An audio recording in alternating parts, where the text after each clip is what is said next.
నమస్కారం. A1 Telugu first news TV వార్తలకు స్వాగతం. ముందుగా వార్తలోని ముఖ్యాంశాలు. మండలిలో తీవ్ర వాగ్వాదాల మధ్య సభ వాయిదా. ఫీజు రియంబర్స్మెంట్ పై బొత్స ప్రశ్నలు. రికార్డులపై విచారణ జరపాలన్న సవాల్. ప్రభుత్వం స్పష్టత ఇవ్వాలన్న ప్రతిపక్ష డిమాండ్.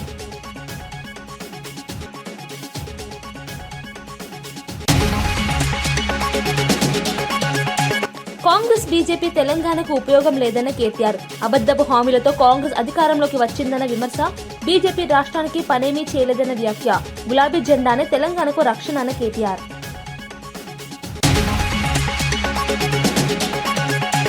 అంబటి రాంబాబు గుంటూరు కోర్టులో హాజరు. పీటీ వారెంట్తో రాజమహేంద్రవరం నుంచి తరలింపు.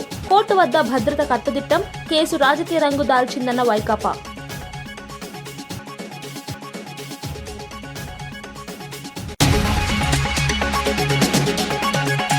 పార్లమెంట్లో రైట్ టు రీకాల్ అంశంపై వేడెక్కిన చర్చలు. పనితీరు లేని ఎంపీలను వెనక్కి పిలవాలని డిమాండ్. 24 దేశాల్లో అమల్లో ఉన్న విధానం భారత్ లో ఎందుకు లేదని ప్రశ్న. రీకాల్ విధానం రాజకీయ అస్థిరతకు దారితీస్తుందా అన్న సందేహం. హైదరాబాద్ బాగ్లింగంపల్లిలో తెలంగాణ జాగృతి ఆధ్వర్యంలో ఉద్యమకారుల ఆత్మగౌరవ సభ నిర్వహించడం ఉద్యమ వర్గాల్లో చైతన్యం రేపింది. కార్యక్రమానికి హాజరైన తెలంగాణ జాగృతి అధ్యక్షురాలు కల్వకుంట్ల కవిత తెలంగాణ తల్లి ప్రొఫెసర్ జయశంకర్ విగ్రహాలకు పూలమాలలు వేసి నివాళులర్పించారు. తెలంగాణ అమరవీరుల స్మరణార్థం సభలో పాల్గొన్న వారు 2 నిమిషాలు మౌనం పాటించారు. రాష్ట్ర ఆత్మగౌరవం, ఉద్యమ స్ఫూర్తిని నిలబెట్టుకోవాలని కవిత పిలుపునిచ్చారు. తెలంగాణ సాధనలో ఉద్యమకారుల పాత్రను గుర్తు చేస్తూ ప్రస్తుత రాజకీయ పరిణామాలపై విమర్శలు చేశారు. ఉద్యమ ఫలితాలను కాపాడాల్సిన బాధ్యత అందరిదని పేర్కొన్నారు. ఈ సభతో తెలంగాణ రాజకీయాల్లో మరోసారి ఉద్యమ చర్చలు వేడెక్కాయి. ఎత్తుకొచ్చి పోరగాళ్ళని అరెస్ట్ చేసి పెట్టాడు. అది నచ్చలేదు తెలంగాణ ప్రజలకు. అందుకే అధికారానికి దూరమైన అహంకారం అనేటటువంటిది, ఆ యొక్క సహనశీలత లేకపోవడం అనేటటువంటిది కరెక్ట్ కాదు. మక్తల్ బీజేపీ అభ్యర్థి మహాదేవప్ప ఆత్మహత్యపై మంత్రి వాకిటి శ్రీహరి స్పందిస్తూ తనకు ఎలాంటి సంబంధం లేదని స్పష్టం చేశారు. రాజకీయ లబ్ధి కోసమే తనపై ఆరోపణలు చేస్తున్నారని మండిపడ్డారు. తాను ఎప్పుడు మహాదేవప్పకు ఫోన్ చేయలేదని, కావాలంటే కాల్ డేటా రికార్డులు పరిశీలించుకోవచ్చని సవాల్ విసిరారు. ఈ ఘటనను రాజకీయ రంగంలోకి లాగి దుష్ప్రచారం చేస్తున్నారని ఆరోపించారు. విచారణలో నిజాలు వెలుగులోకి వస్తాయని తెలిపారు. మరోవైపు బీజేపీ నాయకులు మాత్రం ఇది ఒత్తిడి వల్ల జరిగిన ఘటన అని ఆరోపిస్తున్నారు. ఈ విషయంలో పూర్తి స్థాయి దర్యాప్తు జరగాలని అన్ని వర్గాలు డిమాండ్ చేస్తున్నాయి. ఘటన రాజకీయంగా పెద్ద దుమారం రేపుతోంది. నామినేషన్ ప్రక్రియ కంటే ముందు గానీ ఇప్పటి వరకు గానీ ఒక్కసారి ఆయన ఫోన్ కించి నాకు ఫోన్ వచ్చింటే, లేదా నా ఫోన్ కించి ఆయనకు ఫోన్ పోయింటే, మీరు అంత అలిగేషన్ ఏది నేను బెదిరించానంటున్నారు కదా, పోయింటే, లేదా నా 32 ఏళ్ల రాజకీయ జీవితంలో నేను ఎవరైనా బెదిరించి ఉంటే రాజకీయాల్లో నేను శిక్షకు అర్హుణ్ణి. ఫోన్ కాల్ పోయినా కూడా శిక్షకు అర్హుణ్ణి. నేనేమి మంత్రి అయినంత మాత్రాన చట్టానికి అతీతుడిని కాదు.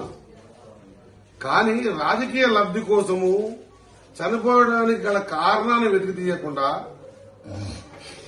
చనిపోయిన కుటుంబం గురించి ఆలోచన చేయకుండా ఈడికించి పార్లమెంట్ వరకు మాట్లాడి ఏదో నేను తప్పు చేసినట్టు క్రియేట్ చేయడం అనేది ఎంతవరకు సమంజసమని గుర్తుపెట్టుకోవాల్సిన అవసరం ఉన్నది. అదంతా ఒకటే కుటుంబం సంబంధించినటువంటి వ్యక్తులు. ఎస్టీ రిజర్వ్ వచ్చింది కాబట్టి మక్తల్ మున్సిపాలిటీలో వార్డు 6లో మహాదేవప్ప చనిపోయాడు. ఊర్లో అందరూ చెప్పేవి 5-6 కారణాలు చెప్తా ఉన్నారు. ఒకటి భయపడ్డాడని, ఫస్ట్ స్టార్టింగ్ లో లేదన్నా స్ట్రోక్ వచ్చింది, తర్వాత ఊరేసుకున్నాడని, ఇంకొంత ఏంది పార్టీకి సంబంధించిన కొంత పెద్ద మనుషులతో కలిసి మేముంటాం మీకు ఎందుకు అన్ని రకాలు చూసుకుంటామని, ఆర్థికంగా చితికిపోయిన కుటుంబం, ఆ కుటుంబం కూడా మేము ఆదుకుంటా మొత్తం మేము చూసుకుంటామని చెప్పి, తర్వాత ఏమి చేయపోయేసరికి భయభ్రాంతులకు గురి చనిపోయిందని ఎన్ని రకాలు చెప్పినాం. మేము ఒకటే చెప్పినాం, ఎఫ్ఐఆర్ అయింది, పోస్ట్ మార్టం అవుతుంది. సారీ అండి. అయినప్పుడు కారణం ఒకవేళ ఏ చిన్న 0.001% కారణం నేను అని తెలిస్తే నేను మీడియా ముందర చెప్తా ఉన్నా, దేనికైనా సిద్ధమే. నా జీవితంలో ఒకరిని ఇబ్బంది పెట్టే జీవితం గడపలేదు, నేను గడపను కూడా. సాటి వ్యక్తి కింద పడితే నేను చూసి తట్టుకోలేను, అటువంటిది ఒక వ్యక్తిని చంపడానికి కారణమవుతానే అని వాళ్ళు క్రియేట్ చేయడం అనేది వాళ్ళ విఘ్నతకి వదిలేస్తా. ఎందుకు దీన్ని ఇంత హల్చల్ చేసి ఇంత చేసి లాస్ట్కి ఏమన్నారు, సొంత బిడ్డ కొడుకు ఏమన్నారు, ఇటు అందరి తప్పు. మా అమ్మ చెప్పింది కూడా కరెక్ట్ కాదు, మేము చెప్తా ఉన్నాం. నాకు తెలిసింది ఏంటంటే నేను చెప్తా ఉన్నా మా నాన్న భయపడ్డాడు అని. ఏ విధంగా రాజకీయ లబ్ధి కోసం ఇంతవరకు దిగజారే ఆలోచన చేసిండ్రు అంటే నిజంగా కూడా ఇంకా ఎంతవరకు దిగజారుతాం రాజకీయాల కోసం నాకైతే తెలియదు. కానీ నా మాట చెప్తా ఉన్నా, ముందు మన ఉత్తరాంధ్ర అభివృద్ధికి కీలకంగా భావిస్తున్న ఆర్సిలార్ మిత్తల్ ప్రాజెక్టు రాష్ట్రానికి రానుందని మంత్రి లోకేష్ తెలిపారు. విశాఖలో రెండో స్టీల్ సిటీ నిర్మాణానికి భూములు కేటాయించామని చెప్పారు. ఏపీకి పెట్టుబడులు రాకుండా వైసీపీ కుట్ర పన్నిందని ఆరోపించారు. టీసీఎస్, కాగ్నిజెంట్ వంటి సంస్థలకు భూములు ఇవ్వడం తప్ప అని ప్రశ్నించారు. గత పాలనలో విశాఖకు ఒక పెద్ద కంపెనీ కూడా తీసుకురాలేదని విమర్శించారు. పరిశ్రమలు రాకపోతే ఉపాధి అవకాశాలు ఎలా పెరుగుతాయని అన్నారు. రాష్ట్ర అభివృద్ధి కోసం పారిశ్రామిక పెట్టుబడులు అవసరమని, అందుకు ప్రభుత్వం చురుకైన చర్యలు తీసుకుంటోందని తెలిపారు. ప్రాజెక్టు అమలు దశలోకి వస్తే ప్రాంతీయ ఆర్థిక వ్యవస్థకు ఊతమిస్తుందని పేర్కొన్నారు. గ్లాస్ సిటీ వస్తుంది, ఎలక్ట్రానిక్ సిటీ వస్తుంది, renewable energy city. We are building now solar cell manufacturing, ingot wafer manufacturing city. ఈ మొత్తం డ్రోన్ సిటీ ఇట్లా సుమారుగా 22 క్లస్టర్స్ అధ్యక్ష స్పేస్ సిటీ అధ్యక్ష 300 ఎకరాలు ఇచ్చాం అధ్యక్ష. స్కై రూట్ అనే సంస్థకి 300 పైచిలుగా ఎకరాలు మేము వాళ్ళకి భూమి ఇచ్చాం. ఎందుకు ఇచ్చాం? వాళ్ళు టెక్నాలజీ తయారు చేయాలి, లాంచింగ్ చేయాలి, ఆ ల్యాండ్ అవసరం అధ్యక్ష. స్పేస్ సిటీ మొత్తం ఏర్పాటు చేయాలి అధ్యక్ష. లాస్ట్ పాయింట్ ఇది ఏంటంటే ఒక్కొక్క సిటీ అనేది క్లస్టర్ అప్రోచ్గా తీసుకుంటున్నాం. క్లస్టర్ అప్రోచ్ అనేది మొత్తం ఎకో సిస్టమ్ ఆ క్లస్టర్లోకి రావాలి అధ్యక్ష. ఒక ఉదాహరణ సెల్ ఫోన్లో ఇప్పుడు స్క్రీన్ తయారు చేసేవాళ్ళు కావాలి, హౌసింగ్ తయారు చేసేవాళ్ళు కావాలి, కెమెరా లెన్స్, కెమెరా మాడ్యూల్ తయారు చేసేవాళ్ళు కావాలి, చివరికి కార్డ్బోర్డ్ బాక్స్ తయారు చేసేవాళ్ళు కావాలి, యాక్సెసరీస్ తయారు చేసేవాళ్ళు కావాలి అధ్యక్ష. చైనా సక్సెస్ స్టోరీ అదే. వాళ్ళు సిటీస్ తయారు చేశారు. Toy city, electronic city, drone city, EV car city, ఇట్లా ఎకో సిస్టమ్స్ క్లస్టర్స్ అన్నీ వచ్చినాయి కనుకనే వాళ్ళంతా చౌకగా తయారు చేసి గ్లోబల్ మ్యానుఫ్యాక్చరింగ్ హబ్గా తీర్చిదిద్దుకున్నారు అధ్యక్ష. వాళ్ళని ఇలా ఆదర్శంగా తీసుకుని we have to build it. మన ఎకో సిస్టమ్ బిల్డ్ చేయాలి. ఇది వర్టికల్ అధ్యక్ష. హారిజాంటల్ లాస్ట్ పాయింట్ హారిజాంటల్ అధ్యక్ష ఎడ్యుకేషన్ అధ్యక్ష. నా డిపార్ట్మెంట్ కీలకమైన పాత్ర ఉంది అధ్యక్ష. We have to improve our curriculum, we have to focus. Second, testing facilities అధ్యక్ష. ఇప్పుడు సోలార్ సెల్ మ్యానుఫ్యాక్చరింగ్ కదా, ఇది టెస్ట్ చేయాలి. టెస్టింగ్ ఫెసిలిటీస్ తర్వాత సర్టిఫికేషన్ ఫెసిలిటీస్, ఇది మొత్తం ఎకో సిస్టమ్ ఏర్పాటు చేయాలి అధ్యక్ష. లాస్ట్ 2 పాయింట్స్ అధ్యక్ష. ఏసీ మ్యానుఫ్యాక్చరింగ్లో అధ్యక్ష ఈరోజు ఆంధ్ర రాష్ట్రం భారతదేశంలో 100 ఏసీలు తయారవుతాయి. 50% ఆంధ్ర రాష్ట్రం నుంచి వస్తున్నాయి అధ్యక్ష. 50% అధ్యక్ష. గౌరవ మంత్రి గారు టీజీ భరత్ గారు ఎల్జీ, బ్లూ స్టార్, డైకన్తో ఒప్పందం కుదుర్చుకున్నారు అధ్యక్ష. ఈ రెండు రాబోయే 18 నెలల్లో పూర్తవుతాయి అధ్యక్ష. అది 70% వెళ్తుంది అధ్యక్ష. ఆ అసోసియేషన్తో మేము కలిసినప్పుడు అధికారంలోకి వచ్చినప్పటి నుంచి సచివాలయ ఉద్యోగులపై సీఎం చంద్రబాబు కక్ష సాధింపులకు పాల్పడుతున్నారని వైఎస్ఆర్సీపీ అధికార ప్రతినిధి కారుమూరు వెంకటరెడ్డి ఆరోపించారు. శివరాత్రి రోజున తెల్లవారుజామున 4 గంటల నుంచి అర్ధరాత్రి వరకు ఉద్యోగులను టాయిలెట్ వద్ద డ్యూటీలు వేయడం అవమానకరమని విమర్శించారు. ఇది పరిపాలన అవసరం కాదని, ఉద్దేశపూర్వక వేధింపులేనని పేర్కొన్నారు. ప్రభుత్వ ఉద్యోగులను గౌరవించాల్సిన ప్రభుత్వం వారిని ఇబ్బందులకు గురి చేయడం తగదన్నారు. ఉద్యోగుల ఆత్మగౌరవాన్ని దెబ్బతీసే విధంగా వ్యవహరిస్తే తగిన ప్రతిస్పందన ఉంటుందని హెచ్చరించారు. సచివాలయ సిబ్బందికి సరైన పని విభజన, మానవీయ దృష్టికోణం అవసరమని సూచించారు. ఈ అంశంపై ప్రభుత్వం స్పష్టమైన వివరణ ఇవ్వాలని, ఉద్యోగుల పట్ల గౌరవభావంతో వ్యవహరించాలని వైఎస్ఆర్సీపీ డిమాండ్ చేసింది. చెప్పి వాళ్ళ టార్గెట్ చేసి వాళ్ళని వేధింపులకు గురి చేయడం వల్ల కొంతమంది ఆత్మహత్య చేసుకుని, కొంతమంది ఒత్తిడిని తట్టుకోలేక గుండెపోటు వచ్చి దాదాపు 80 మంది పైగా చనిపోయినటువంటి పరిస్థితి. ఇప్పుడు చూస్తే ఈరోజు సచివాలయ ఉద్యోగులపై మరొక కక్ష సాధింపు చర్య. శివరాత్రి పేరుతో పిండ ప్రదానాలు, టాయిలెట్ల వద్ద విధులు. తెల్లవారుజాము 4 నుంచి రాత్రి 11 గంటల వరకు టాయిలెట్ల దగ్గరను పిండ ప్రదానాల దగ్గర కాపలా గాయాలంట సచివాలయ ఉద్యోగులు. ఎంత దారుణం చూడండి.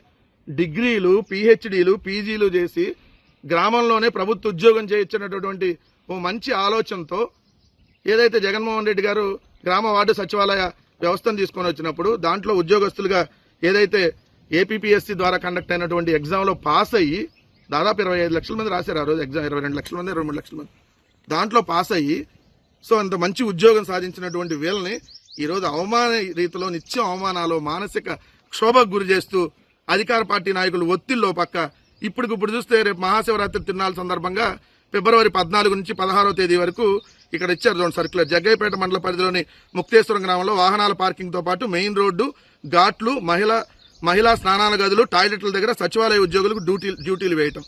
నిజంగా ఇంతకంటే దారుణం ఇంకోటి ఉంటుందా? టాయిలెట్ల దగ్గర, పిండ ప్రధానాల దగ్గర సచివాలయ ఉద్యోగులకు డ్యూటీలా? ఏం చంద్రబాబు నాయుడు గారు, నీకు మైండ్ ఏమన్నా అసలు పనిచేస్తుందా? మతుండే మీరు వ్యవహరిస్తున్నారా? అసలు ఎక్కడన్నా ఇట్లాంటిది ఉంటుందా దారుణం? ఇప్పటికే ఉద్యోగస్తులు చచ్చిపోతున్నారు మీ వల్ల, ఇంకా ఎంతమందిని చంపుతారు? మీకు ఆ సినిమాలో ఎస్జే సూర్య ఉంటాడు కదా, మహేష్ బాబు సినిమాలో, అంత జనాలందరూ ఏడుస్తా ఉంటే అతనికి రాక్షస ఆనందం కలుగుతూ ఉంటుంది. మీకు కూడా అలానేమో జనాలందరూ చచ్చిపోతా ఉంటే, అంత ఎక్కువ మంది చచ్చిపోతే చంద్రబాబు నాయుడు గారికి అంత ఆనందం కలిగిద్దేమో. అందుకనేనా ఈ డ్యూటీలు? ఇప్పటికైనా ఈ నిర్ణయాన్ని విరమించుకోండి. సచివాలయ ఉద్యోగుల మీద ఒత్తిడి తగ్గించండి. రాజేంద్రనగర్ నియోజకవర్గాన్ని హైదరాబాద్ కార్పొరేషన్ లో కలపడం అన్యాయమని బీఆర్ఎస్ నాయకుడు పట్లోల కార్తిక్ రెడ్డి తీవ్రంగా వ్యతిరేకించారు. ఈ నిర్ణయం వల్ల నియోజకవర్గం తన ప్రత్యేక అస్తిత్వాన్ని కోల్పోతుందని, రాజకీయంగా మరియు అభివృద్ధి పరంగా నష్టపోతుందని అన్నారు.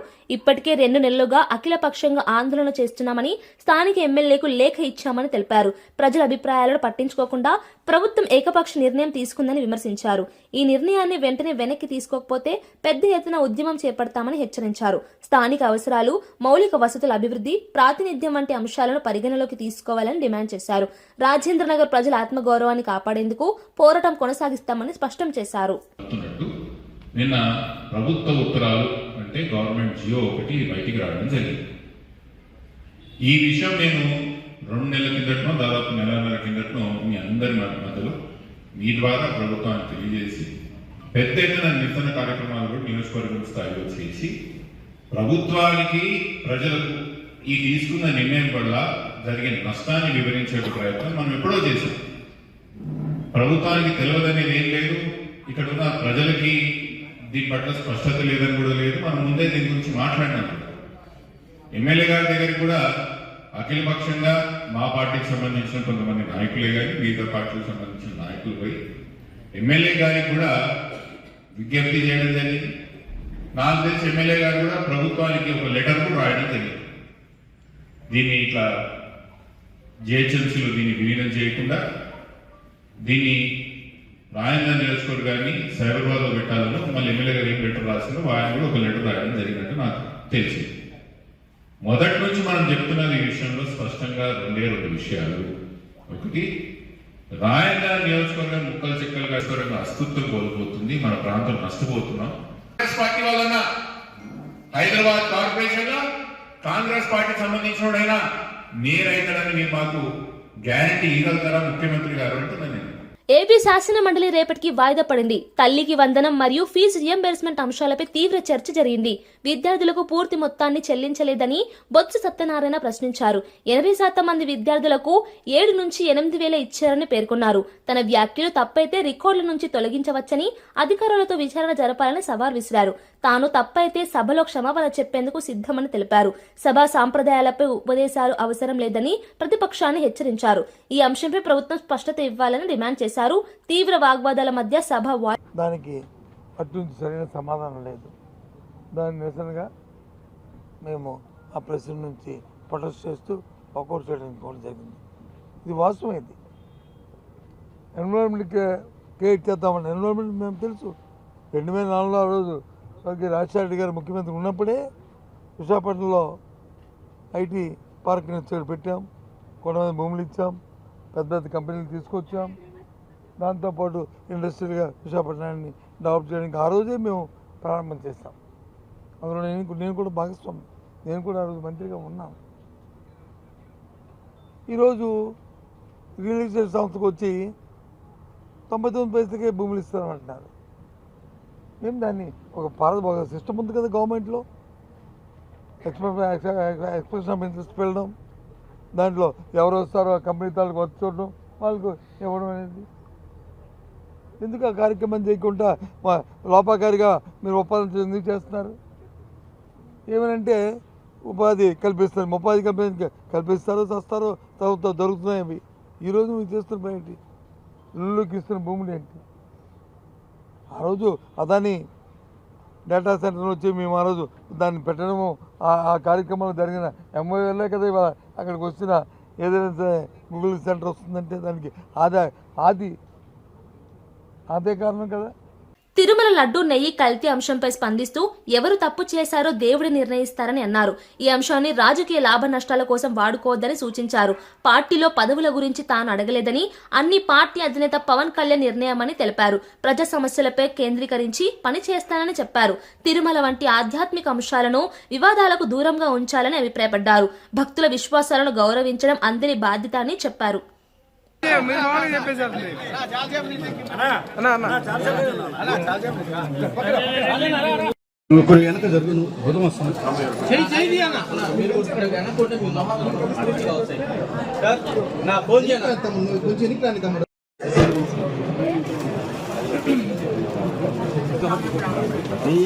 నా ముందు పెడతావు కెమెరా చూడు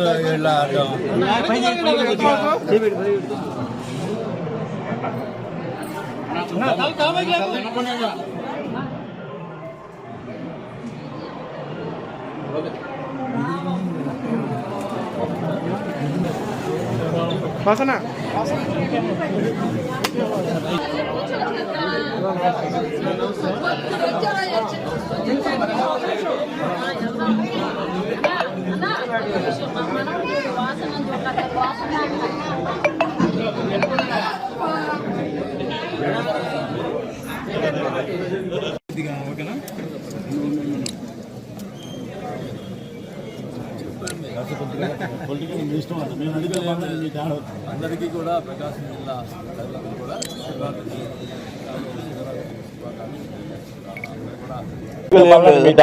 అందరికీ కూడా ప్రకాశం జిల్లా ప్రజలందరూ కూడా శివరాత్రికి శుభాకాంక్షలు తెలియజేసుకుంటా ఉన్నాం. అందరూ కూడా సుఖ సంతోషాలతో ఉండాలని చెప్పి ఆ భగవంతుని కోరుకుంటా ఉన్నాం.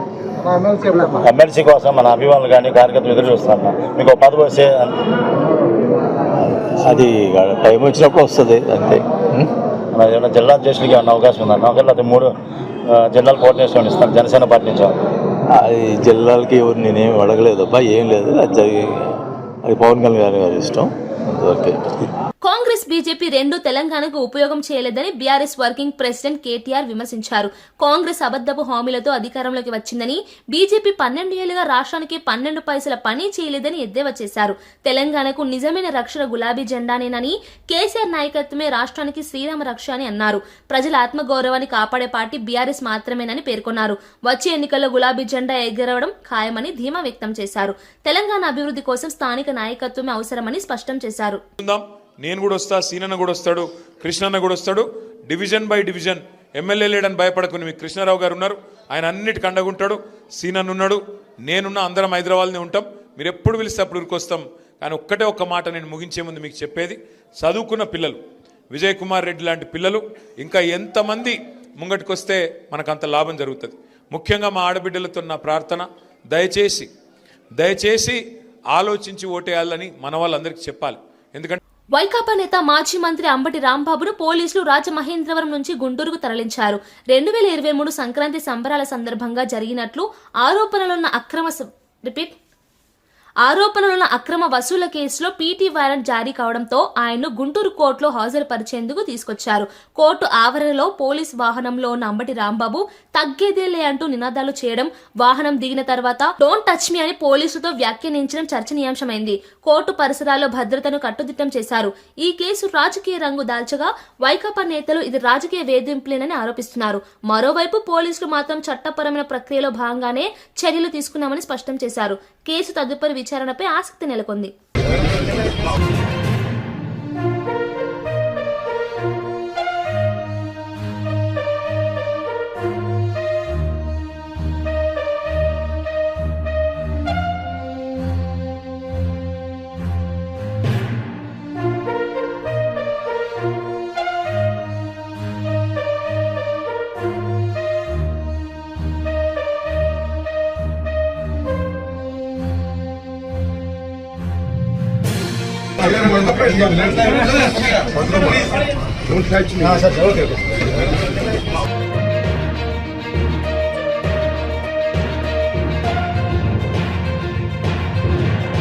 పిసిసి చీఫ్ మహేష్ కుమార్ గౌడ్ మోదీ ప్రభుత్వంపై తీవ్ర విమర్శలు చేశారు. బ్రిటిష్ పాలనను తలపించే విధంగా కేంద్ర ప్రభుత్వం వ్యవహరిస్తుందని ఆరోపించారు.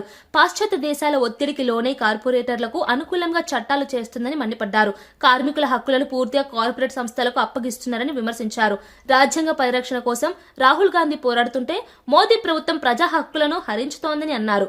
కార్మికుల శ్రమను కార్పొరేట్లకు అప్పగించే అధికారం మోదీకి ఎవరు ఇచ్చారని ప్రశ్నించారు.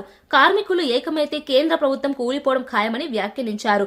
కేంద్ర ప్రభుత్వ విధానాలపై దేశవ్యాప్తంగా వ్యతిరేకత పెరుగుతోందని పేర్కొన్నారు. ఈ దేశం సౌభాగ్యంగా ఉండదు కానీ దురదృష్టవశాత్తు పాశ్చాత్య దేశాల ఒత్తిడిలో ఇలా మోడీ ప్రభుత్వం మన మీద పాశ్చాత్య దేశాల యొక్క నీతిని రుద్దుతా ఉంది. 44 చట్టాల స్థానంలో 4 కోట్లు తీసుకొచ్చి పరిపూర్ణమైనటువంటి స్వేచ్ఛని ఇలా కార్పొరేట్ సెక్టర్ కి అందిస్తా ఉన్నాడు.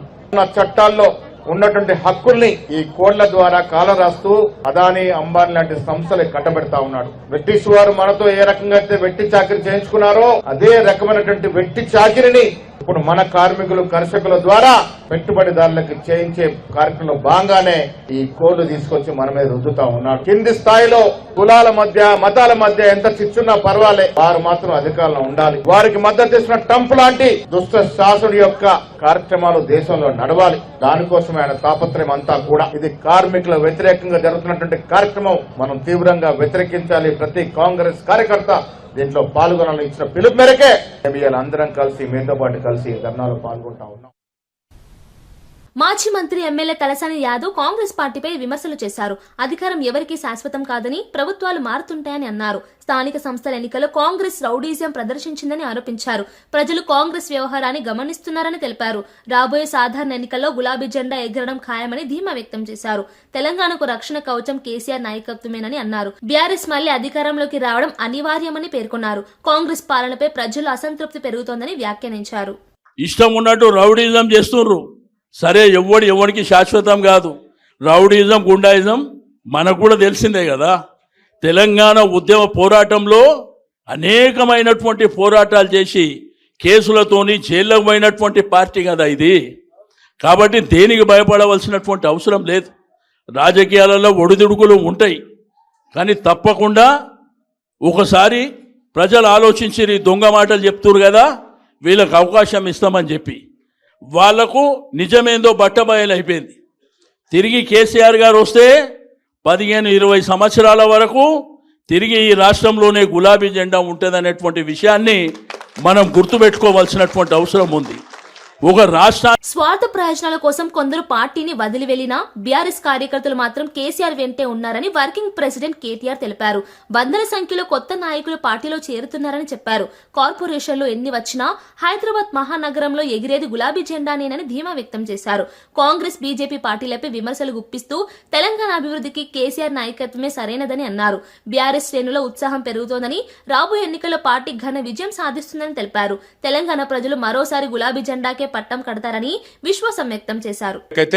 కార్పొరేషన్ 1 2 3 4 ఎగిరేది మాత్రం గులాబీ జెండానే. ఇది మాత్రం పక్కా, అందులో ఏ అనుమానం లేదు. ఎందుకంటే మనకు నాయకత్వం ఉంది. శ్రీనివాస్ యాదవ్ గారు, కృష్ణారావు గారు, మన లక్ష్మారెడ్డి గారు, అట్లాగే వివేకానంద్ గారు, బ్రహ్మాండమైన ఎమ్మెల్యేలు సుధీర్ రెడ్డి గారు మనకే ఉన్నారు. కాలేరు వెంకటేష్ గారు, ముఠా గోపాల్ గారు, ఒకరిద్దరు కాదు, గట్టి నాయకత్వం ఉన్నది. ఎవరైతే వాళ్ళ సొంత పనుల కోసం వెళ్ళిపోయినారు.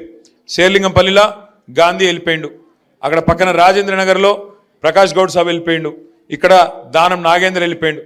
పోయినోళ్ళు పోయినరు, కానీ బంగారమ్మ సొంటి కొత్త నాయకులు మళ్ళీ తిరిగి కేసీఆర్ గారి నాయకత్వంలో హైదరాబాద్ మహానగరంలో పార్లమెంట్ లో MP Raghav Chadha right to recall అంశాన్ని లేవనెత్తడం దేశవ్యాప్తంగా చర్చకు దారితీసింది. ప్రజాప్రతినిధులు 5 ఏళ్ల పదవీ కాలంలో పనితీరు కనబరచకపోతే వారిని తొలగించే అధికారం ప్రజలకు ఉండాలని ఆయన డిమాండ్ చేశారు. ప్రస్తుతం ఓటర్లు ఒకసారి ఎన్నికల్లో ఓటు వేసిన తర్వాత 5 ఏళ్లు వేచి చూడాల్సిన పరిస్థితి ఉందని పేర్కొన్నారు. అమెరికా, స్విట్జర్లాండ్ సహా 24 దేశాల్లో రైట్ టు రీకాల్ అమల్లో ఉందని గుర్తు చేశారు. ప్రజాస్వామ్య వ్యవస్థను మరింత బాధ్యతాయుతంగా మార్చడానికి ఈ విధానం ఉపయోగపడుతుందని ఆయన అభిప్రాయపడ్డారు. అయితే దీనిపై భిన్నాభిప్రాయాలు వ్యక్తమవుతున్నాయి. కొందరు ఇది రాజకీయ అస్థిరతకు దారితీస్తుందని అంటుంటే, మరికొందరు ప్రజల చేతుల్లో అసలు శక్తి ఉండాలని సమర్థిస్తున్నారు. ఈ ప్రతిపాదనపై కేంద్ర ప్రభుత్వం ఎలా స్పందిస్తుందో ఆసక్తిగా మారింది. इंटरिम प्रोविजन नहीं, कोई अकाउंटेबिलिटी नहीं, कोई परफॉर्मेंस रिव्यू नहीं, कोई करेक्टिव ऑप्शन नहीं। चुनाव से पहले नेता जनता के पीछे और चुनाव के बाद जनता नेता के पीछे। और सर 5 साल is too long a period in this day and age. अगर एक गलत फैसला गलत नेता को चुनने का लिया तो लाखों लोगों का भविष्य अंधकार में जाता है और पूरा क्षेत्र पीछे जाता है। Sir we can trust our voters to elect. हमें अपने मतदाता पे विश्वास करना चाहिए कि वो अपनी गलती बदल भी सके राइट टू रिकॉल की ताकत से। Sir, let me clarify that right to recall is not a weapon against politicians. It is an insurance policy for democracy. और भारत के संविधान में जब आप राष्ट्रपति को इंपीच कर सकते हैं टेन्योर के दौरान, उपराष्ट्रपति को हटाने का प्रावधान है, जजों को इंपीच करने के लिए प्रोसेस लेट डाउन है, यहां तक कि रूलिंग गवर्नमेंट के खिलाफ नो कॉन्फिडेंस मोशन लाकर आप सरकार बर्खास्त कर सकते हैं। तो एमपी एमएलए अगर आपका नॉन परफॉर्मिंग है तो उसको हटाने के लिए क्यों नहीं राइट टू रिकॉल मतदाता को देना चाहिए। दुनिया की 24 से ज्यादा डेमोक्रेसीज में राइट टू रिकॉल का मैकेनिज्म लागू है, जिसमें यूएस, कनाडा, स्विट्जरलैंड जैसे देश है। मैं आपको उदाहरण देता हूं सर कैलिफोर्निया में गवर्नर क्रिस डेविस नाम के नेता 2002 में चुने गए। उनके कार्यकाल में मैसिव पावर कट हुए, एनर्जी क्राइसिस हुआ, बजट की मिसमैनेजमेंट और गन शूटिंग की वारदातें हुई। उसके चलते 1.3 मिलियन कंस्टिट्यूएंट्स ने एक पिटीशन साइन करके दी कि इन्हें रिकॉल किया जाए। वहां के चुनाव आयोग ने रिकॉल वोट कराया 7 अक्टूबर 2003 को और 55% मतदाताओं ने वोट किया कि इस नेता को बर्खास्त किया जाए। ग्रे डेविस को हटाया गया और आर्नल्ड श्वार्ज़नेगर को वहां पे गवर्नर बनाया गया। सर मैं बता दूं कि हिंदुस्तान में भी इसका प्रेसिडेंट है। कर्नाटक, मध्य प्रदेश, महाराष्ट्र और राजस्थान में रिकॉल मैकेनिज्म ग्राम पंचायत के स्तर पे लागू है और ग्राम सभा के लोग मतदाता वोट करके उन्हें वापस बुला सकते हैं। सर लेकिन इसका मिसयूज ना हो इसलिए हमें सेफगार्ड्स भी बनाने पड़ेंगे। एक थ्रेशोल्ड रखना चाहिए कि 35 से 40% मतदाता अगर साइन कर दे तभी राइट टू रिकॉल वोट करवाया जाए। ఎంపీ అసదుద్దీన్ ఓవైసీ పాకిస్తాన్ పై కఠిన చర్యలు తీసుకోవాలని కేంద్ర ప్రభుత్వాన్ని కోరుతూ సంచలన వ్యాఖ్యలు చేశారు. వెనిజులాలో అమెరికా సైన్యం అధ్యక్షుడు నికోలస్ మదురోను బంధించిన తరహాలోనే భారత్ కూడా ధైర్యంగా ముందడుగు వేయాలని అన్నారు. ఆపరేషన్ ఇన్సాఫ్ పేరుతో 26/11 ఉగ్రదాడి నిందితులు హఫీజ్ సయీద్, మసూద్ అజర్ లక్వీలను భారత్ కు తీసుకురావాలని ప్రధాని మోదీని డిమాండ్ చేశారు. ట్రంప్ వెనిజులాలో చేయగలిగితే మనం పాకిస్తాన్ లో ఎందుకు చేయలేమని ప్రశ్నించారు. ఉగ్రవాదంపై రాజీ పడకూడదని, దేశ భద్రత విషయంలో బలమైన నిర్ణయాలు అవసరమని పేర్కొన్నారు. అయితే విదేశాంగ, రక్షణ విధానాల పరంగా ఇది సాధ్యమా అనే ప్రశ్నలు తలెత్తుతున్నాయి. కేంద్రం ఈ వ్యాఖ్యలపై స్పందించలేదు కానీ రాజకీయంగా ఇవి చర్చనీయాంశమయ్యాయి. ये मुतालबा करता हूं कि वो गाजा को जाए, 15 मिनट जाकर देखे, 60,000 फलस्तीनियों खत्म कर दिया गया और नेतन्याहू पर आईसीजे का अरेस्ट वारंट है, आईसीसी का, और आईसीजे में केस चल रहा है सर। तो मैं आपसे मुतालबा करता हूं कि वजीर आजम गाजा के बारे में देखे। मैं ज़ायनिज़्म मुर्दाबाद बोलता हूं, भारत जिंदाबाद। और ये सरकार तेलंगाना से नाइंसाफी कर रही है, कुछ नहीं दे रही है। बहुत बहुत शुक्रिया सर. వార్తలు ముగించే ముందు ముఖ్యాంశాలు మరోసారి. మండలిలో తీవ్ర వాగ్వాదాల మధ్య సభ వాయిదా. ఫీజు రియంబర్స్మెంట్ పై బొత్స ప్రశ్నలు. రికార్డులపై విచారణ జరపాలన్న సవాల్. ప్రభుత్వం స్పష్టత ఇవ్వాలన్న ప్రతిపక్ష డిమాండ్.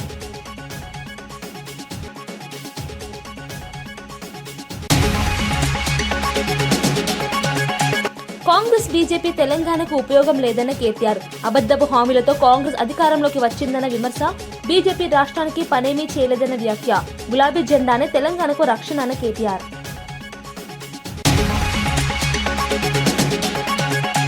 అంబటి రాంబాబు గుంటూరు కోర్టులో హాజరు. పీటీ వారెంట్తో రాజమహేంద్రవరం నుంచి తరలింపు. కోర్టు వద్ద భద్రత కట్టుదిట్టం. కేసు రాజకీయ రంగు దాల్చిందన్న వైకాపా.